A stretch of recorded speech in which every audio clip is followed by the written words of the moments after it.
So আমি শুধু এতটুকু বলবো, হ্যাঁ, আমার নির্বাচনী পেপার জমা দেওয়ার সময় আমার প্রস্তাবকারী যে আমার ভাই, তার কাছ থেকে নির্বাচনী পেপারটা ছিনিয়ে নেওয়ার চেষ্টা করেছে। হ্যাঁ, বাট আমি থ্যাঙ্কস জানাই প্রশাসনকে, ওনারা পদক্ষেপ নিয়েছে এবং যে অনাকাঙ্ক্ষিত সৃষ্টি হয়েছে এটার জন্য আমি অবশ্যই মনে করি যে এটা খুবই আহ, বাজে একটা কাজ হয়েছে, যেটা আমি আশা করিনি। তো ইনশাল্লাহ প্রশাসনের উপর আমার পূর্ণ আস্থা আছে, নির্বাচনের পরিবেশ থাকবে, আমরা সুন্দর সুষ্ঠুভাবে নির্বাচন করতে পারবো ইনশাল্লাহ। এবং আমার আজকে নমিনেশন পেপার জমা দেওয়া হয়ে গেছে, আপনারা জানেন। সো বাকিটুকু পড়ার ইচ্ছা, আমার তো জনগণের জন্য কাজ করার ইচ্ছা আছে।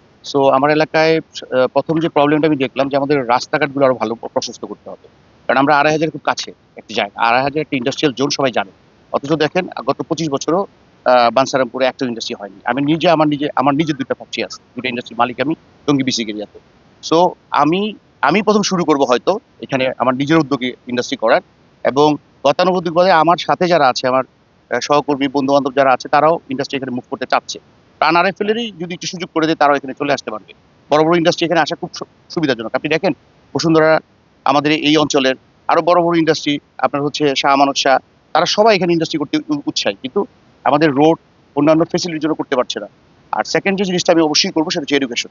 আমাদের এডুকেশনের মান দিনকে দিন কমে যাচ্ছে, সেটাকে আমি আবার রাইজ করবো। একটা সময় ছিল যখন বানসারামপুরে সর্বোচ্চ পর্যায়ের বড় বড় অফিসারগুলো ছিল বানসারামপুর, এখন কিন্তু এটা কমে যাচ্ছে, এই হারটা কমে যাচ্ছে কেন?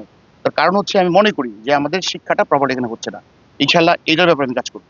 ইনশাল্লাহ জয়ের ব্যাপারে তো আশাবাদী পূর্ণই, কারণ ঘটনাটা হচ্ছে এলাকার লোকজন আমাকে পছন্দ করে এবং আমার প্রতি আক্রমণ টাক্রমণ হওয়ার পরেও ওনারা আমাকে যেভাবে সাপোর্ট দিচ্ছে, এবং কিছু কিছু মানুষ তো আমাকে আখ্যা করতেছে আমি নাকি এই এলাকার হাদি ভাই। সো এটাও আমার কাছে ভালো লাগছে, কারণ হাদি ভাইয়ের একটা কথা আমি সবাইকে বলবো যে উনি একটা চমৎকার কথা বলছে যেটা মন ছুঁয়ে যায়, যে ভাই আপনি মার্কা দেখবেন না, প্রার্থী দেখেন। সো প্রার্থী দেখবে, এবার জনগণ প্রার্থী দেখবে, সিচুয়েশন চেঞ্জ হবে, ইনশাল্লাহ নতুন প্রজন্ম আসবে। তো আমি আশা করি আমি ইনশাল্লাহ এবার ভোটে জিতবো।